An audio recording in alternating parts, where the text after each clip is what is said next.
Assalamualaikum warahmatullahi wabarakatuh.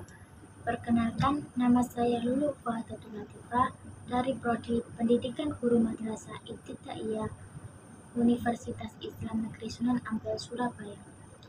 Di sini saya akan menjelaskan tentang materi hubungan filsafat dan pendidikan Islam.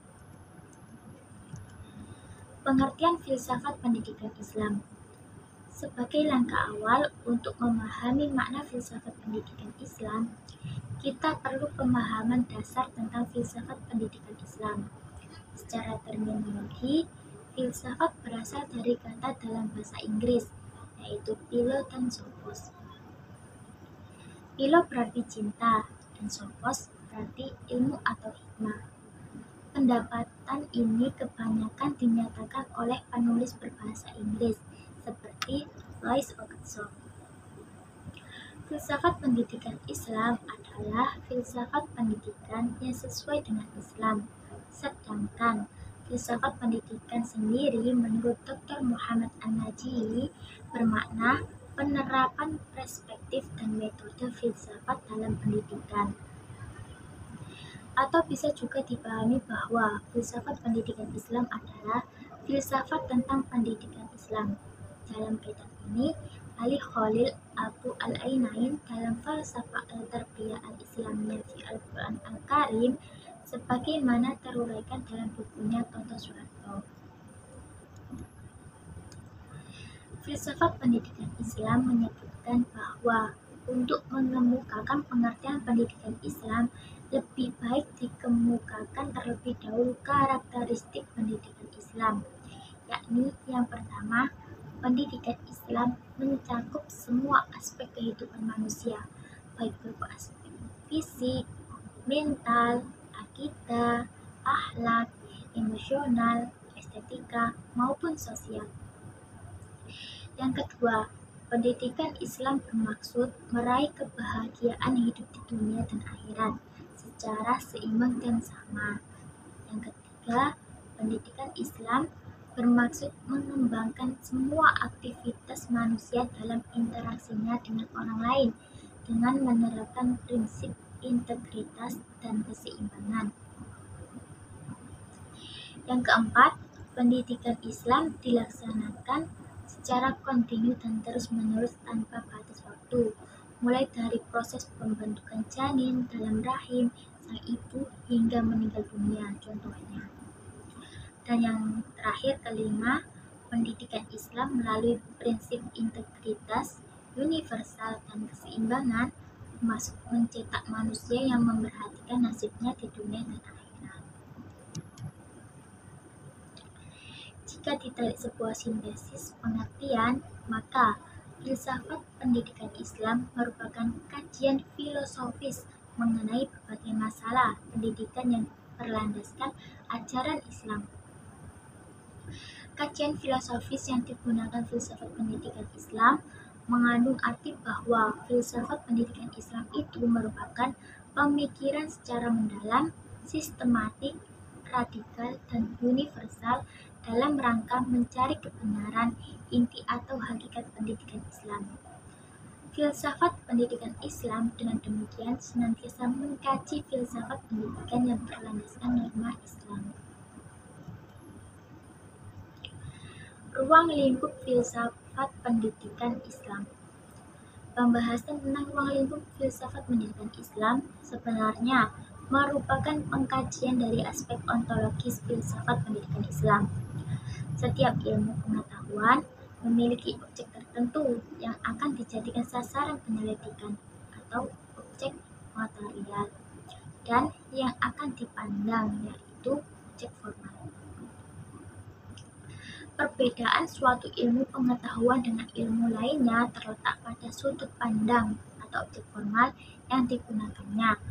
Objek material filsafat pendidikan Islam sama dengan filsafat pendidikan pada umumnya, yaitu segala sesuatu yang ada. Segala sesuatu yang ada ini mencakup ada yang tampak dan ada yang tidak tampak. Ada yang tampak adalah dunia empiris, dan ada yang tidak tampak adalah alam metafisis. Adapun objek formal filsafat pendidikan Islam adalah sudut pandang yang menyeluruh radikal, dan objek tentang pendidikan Islam untuk dapat diketahui hakikatnya. Secara makro, yang menjadi ruang lingkup filsafat pendidikan Islam adalah yang tercakup dalam objek material filsafat, yaitu mencari keterangan secara radikal mengenai Tuhan, manusia, dan alam yang tidak bisa dijangkau oleh pengetahuan biasa. Sebagaimana filsafat pendidikan Islam juga mengkaji ketiga objek ini berdasarkan ketiga cabangnya, yaitu ontologi, epistemologi, dan aksiologi. Secara mikro, objek kajian filsafat pendidikan Islam adalah hal-hal yang merupakan faktor atau komponen dalam proses pelaksanaan pendidikan. Faktor atau komponen pendidikan ini ada 5, yaitu tujuan pendidikan, pendidik, peserta didik, alat pendidik yaitu kurikulum, metode, dan evaluasi pendidikan, dan yang terakhir adalah lingkungan pendidikan.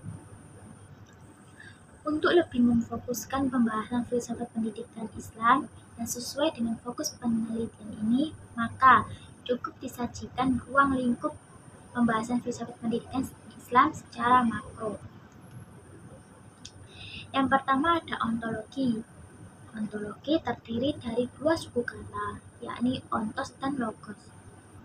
Ontos berarti sesuatu yang berwujud, sedangkan logos berarti ilmu.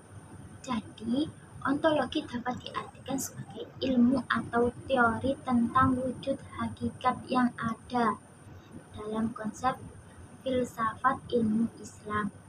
Segala sesuatu yang ada ini meliputi yang nampak dan yang tidak nampak atau metafisis.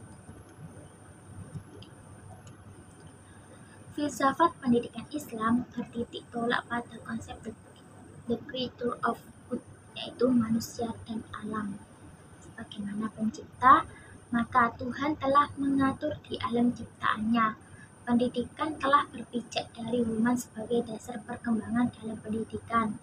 Ini berarti bahwa seluruh proses hidup dan kehidupan manusia itu adalah transformasi pendidikan. Sehingga yang menjadi dasar kajian atau dalam istilah lain sebagai objek kajian ontologi filsafat pendidikan Islam seperti yang termuat di dalam wahyu adalah mengenai pencipta yaitu Khalik, ciptaannya yaitu makhluk, hubungan antar ciptaannya dan utusan yang menyampaikan risalah pencipta yaitu Rasul. Yang kedua ada epistemologi. Epistemologi berasal dari kata episteme yang berarti pengetahuan dan logos yang berarti ilmu.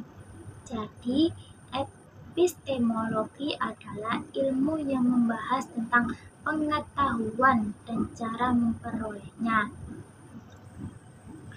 Epistemologi disebut juga teori pengetahuan, yakni cabang filsafat yang membicarakan tentang cara memperoleh pengetahuan, hakikat pengetahuan dan sumber pengetahuan. Dengan kata lain, epistemologi adalah suatu cabang filsafat yang menyoroti atau membahas tentang tata cara, teknik, atau prosedur mendapatkan ilmu dan keilmuan. Tata cara, teknik, atau prosedur mendapatkan ilmu dan keilmuan adalah dengan metode non-ilmiah, metode ilmiah, dan metode problem solving. Pengetahuan yang diperoleh dengan metode non-ilmiah adalah pengetahuan yang diperoleh dengan cara penemuan secara kebetulan, untung-untungan, akal sehat, prasangka, otoritas, dan pengalaman biasa. Metode ilmiah adalah cara memperoleh pengetahuan melalui pendekatan deduktif dan induktif, sedangkan metode problem solving adalah memecahkan masalah dengan cara mengidentifikasi permasalahan, merumuskan hipotesis, mengumpulkan data, mengorganisasikan dan menganalisis data, menyimpulkan dan conclusion. Melakukan verifikasi yakni pengujian hipotesis. Tujuannya tujuan utamanya adalah untuk menemukan teori-teori, prinsip-prinsip, generalisasi, dan hukum-hukum. Temuan itu dapat dipakai sebagai basis, bingkai, atau kerangka pemikiran untuk menerangkan, mendeskripsikan, mengontrol, mengantisipasi, atau meramalkan sesuatu kejadian secara tepat. Yang terakhir ada aksiologi. Landasan aksiologi adalah berhubungan dengan penggunaan ilmu tersebut dalam rangka memenuhi kebutuhan manusia. Berikut manfaatnya bagi kehidupan manusia. Antara lain, apa yang dapat disumbangkan ilmu terhadap pengembangan ilmu itu dalam meningkatkan kualitas hidup manusia. Dalam bahasa lain, tujuan keilmuan dan pendidikan Islam yang berusaha untuk mencapai kesejahteraan manusia di dunia dan akhirat ini sesuai dengan maqasid al-syariah, yakni tujuan Allah Subhanahu wa taala dan Rasulnya dalam merumuskan hukum Islam. Sementara menurut Wahbah al-Zuhaili, maqasid al-syariah berarti nilai-nilai dan sasaran syara yang tersirat dalam segenap atau bagian terbesar dari hukum-hukumnya. Menurut Syatibi, tujuan akhir hukum tersebut adalah satu, yaitu maslahah atau kebaikan dan kesejahteraan umat manusia. Kemudian Muzayyin Arifin memberikan definisi aksiologi sebagai suatu pemikiran tentang masalah nilai-nilai, termasuk nilai tinggi dari Tuhan, misalnya nilai moral, nilai agama, dan nilai keindahan atau estetika. Jika aksiologi ini dinilai dari sisi ilmuwan, maka aksiologi dapat diartikan sebagai telaah tentang nilai-nilai yang dipegang ilmuwan dalam memilih dan menentukan prioritas bidang penelitian ilmu pengetahuan serta penerapan dan pemanfaatannya. Demikian penjelasan dari saya. Apabila ada kesalahan, mohon maaf yang sebesar-besarnya. Wassalamualaikum warahmatullahi wabarakatuh.